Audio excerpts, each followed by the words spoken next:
পটল আলু দিয়ে গরুর মাংসের রেসিপি। এর জন্য আমরা গরুর মাংস ধুয়ে নিয়েছি, পটল আলু কেটে ধুয়ে নিয়েছি, পেঁয়াজ কেটে নিয়েছি। এখন আমরা মাংসের ভিতরে পেঁয়াজ দিয়ে দিলাম,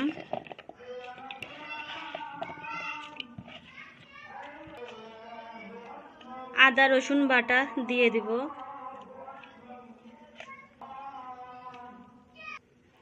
লবণ স্বাদ অনুযায়ী,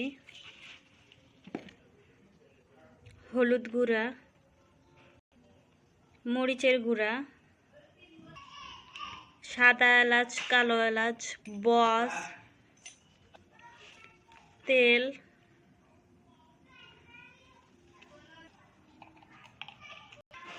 এখন আমরা এটা ভালোভাবে হাত দিয়ে মেখে নিব।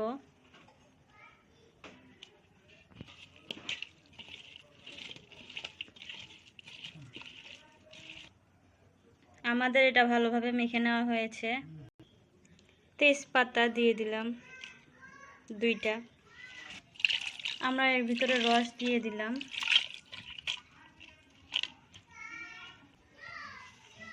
এখন আমরা এটা ঢাকনা দিয়ে ঢেকে চুলাতে তুলে দিব। এখন আমরা এটা নাড়ি দিয়ে নেড়ে দিব।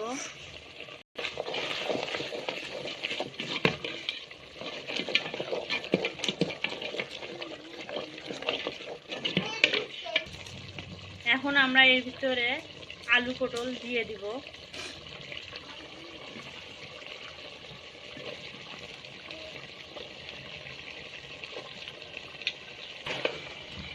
ভালোভাবে নেড়ে দিব।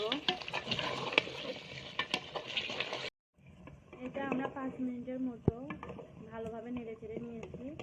এখন আমরা এর ভিতরে রস দিয়ে এটা ভালোভাবে রান্না করে নেব।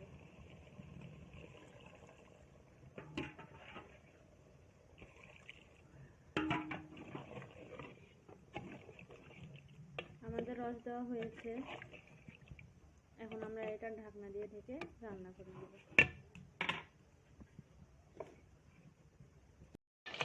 আমাদের এটা কষে নেওয়া হয়েছে। এখন আমরা ঝোল দিব।